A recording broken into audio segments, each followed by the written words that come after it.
So, good day, class. I am teacher K. Dafanel. So, I will discuss today our last topic, which is all about biodiversity. So, when we say biodiversity, it is all the different kinds of life you'll find in one area.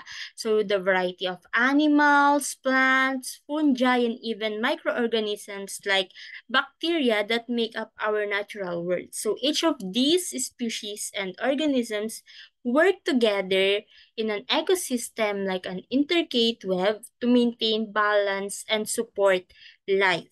Okay? So we have three levels of biodiversity. We have the species diversity, genetic diversity, and ecosystem diversity. So when we say species diversity, it is refers to the variety of species or organisms within an ecosystem. So it is within an ecosystem. So like for example is this one.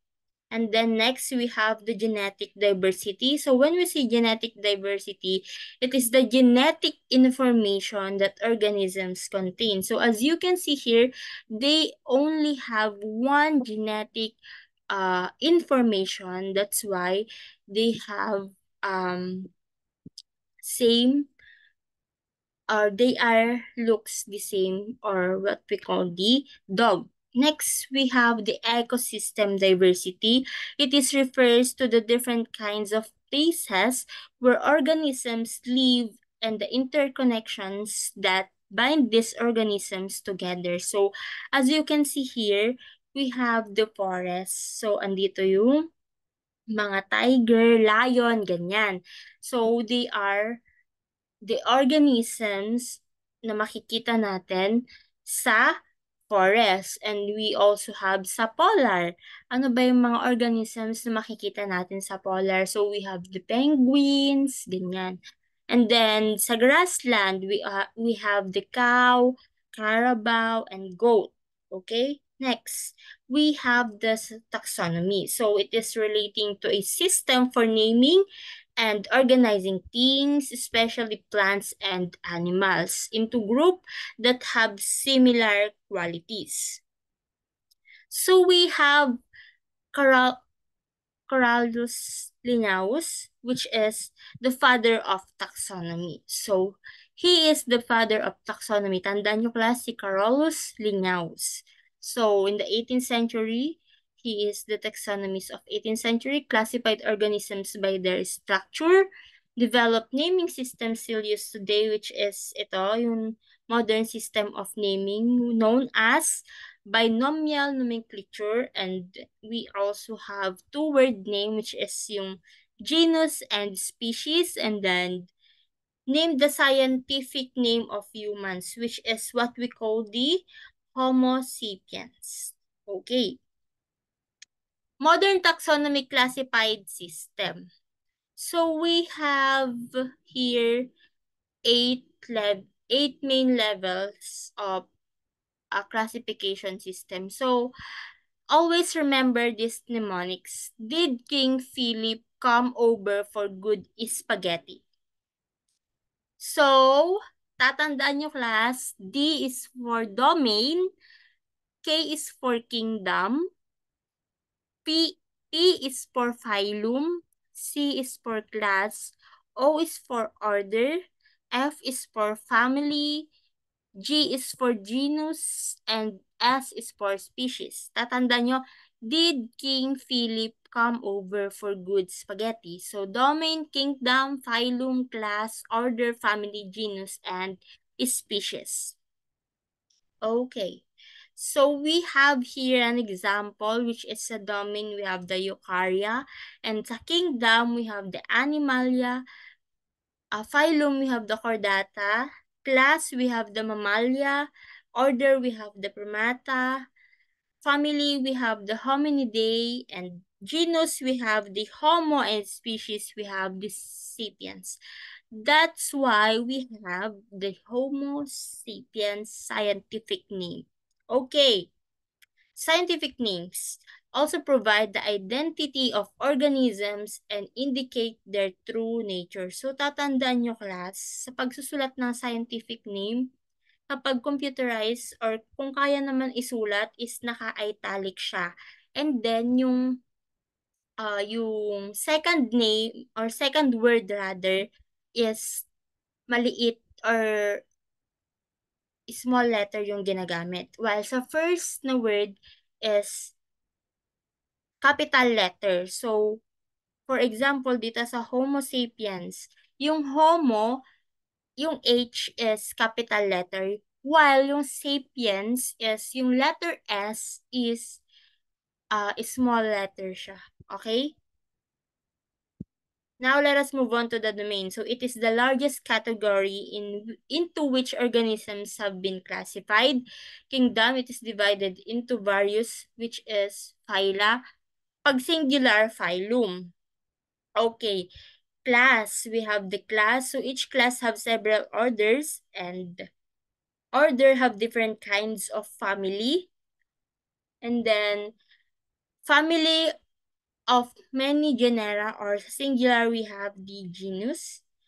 And as a species, it is a group of similar organisms and capable of reproducing their own kind. Okay. Why identify a species? So, bakit nga ba natin kailangan identify yung species? So, scientific communication to categorize and communicate their work on various organisms. Sa phylogeny, to discern and scrutinize what makes group different and how organisms are related to one another. So, we also have sa conservation naman para matrack natin yung mga status and diversity of population within an ecosystem. So, ayun. Next, we have the species concept. Ayan. So, we have the biological species concept. So, first, we have the biological species concept, which is according to Futuyma, 1986, species are members of a group of populations that breed or potentially interbreed with each other under natural state or conditions. So, biological species concept or organisms belong to the same species if they can interbreed to produce variable, fertile offspring. Species are separated from one another by prezygotic and postzygotic barriers, so which prevent mating or the production of variable fertile offspring. So the members of same species must have the potential to interbreed. So as you can see here, class example, we have the horse and the donkey. So they are same species and then pinag-interbreed natin siya. That's why we have the mule. Okay? Kapag pinag-interbreed yung dalawang species na yan, is makakabuo sila ng isang tinatawag natin na mule. Next, we have the phenetic species concept. So based on phenotypes of organisms and is a variation of the morphological species concept. It is categorized different species as a group of organisms that are phenotypically similar but different from other groups, measures as many characteristics as possible in an extensive range of organisms and identifies clusters organisms that share common characteristics. So, they share common characteristics kasi nga, we have the phenotypes of organisms. So, it is all about the phenotypes or the characteristics. Tatandaan nyo, class. So, yung phonetic and then this one, yung typological or morphological has parang same lang sila. So, when you say typological or morphological species concept, it is characterized species by distinctive morphological features. So we have different phenotypes may also be present in the same species. For example, sa humans, various hair, skin, eye colors but are in the same species. So, sabi dito, different phenotypes, kahit magkaiba sila ng phenotypes, but yung present in the same species. So we have sa human nga, sa tao, we have sabi niya is sa buhok, sa skin natin, and also the eye color. So it is also use physical similarities to classify species. So yung mga ang tawag dun, yung physical similarities nila. So as you can see here, yung parang frog. So they are the example of phenotypic concepts. So they are physical similarities. Okay.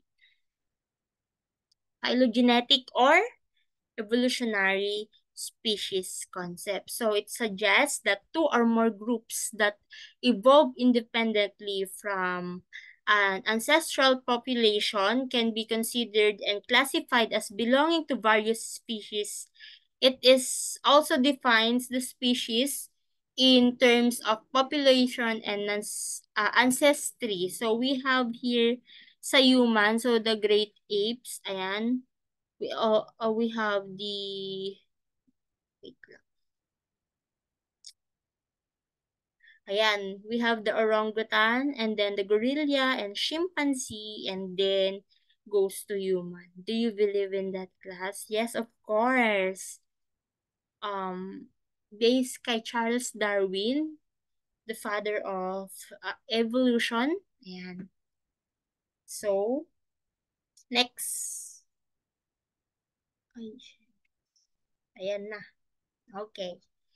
Phylogeny. So, phylogeny, if the living organisms goes to a similar species, it is evident that they have common ancestry and must be distinct from the other contingents to top it all. So it refers to the evolutionary history of a species. So tatandaan nyo class, yung phylogeny is yung mga living organisms goes to similar species. So yung mga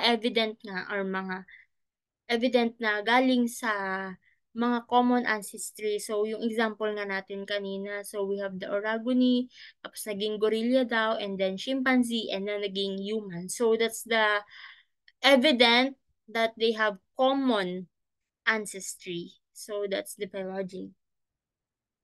Next, we have the ecological species concept. So it is classified species as a set of organisms that share environmental niches with differences between groups being adaptive behaviors and forms in response to the availability of resources. So members of the same species are thought to have the same needs and are more likely to complete to fulfill this need. So dito naman, as you can see here dito sa example natin, so yung polar ba is mabubuhay siya sa forest? Siyempre hindi po, 'di ba? So that is why we have the ecological species concept wherein yung mga uh, availability of resources nila.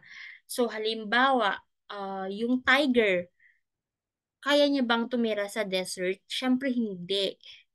Yung goat, kaya niya bang tumira sa tawag dun, sa Antarctic, maraming yelo, kaya ba ng goat doon?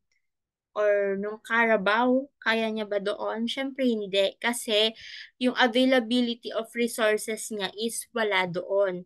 Same as dito sa polar bear, wala naman yung availability ng resources niya sa forest. Kasi hindi kaya ng katawan ng isang polar bear na tumira sa isang forest or hindi kaya ng katawan ng isang polar bear yung init sa forest, which is kaya ng isang tiger or ng lion.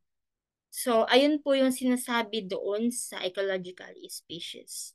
So, that's the end of our discussion. Hope you learned class and thank you for your participating. Bye!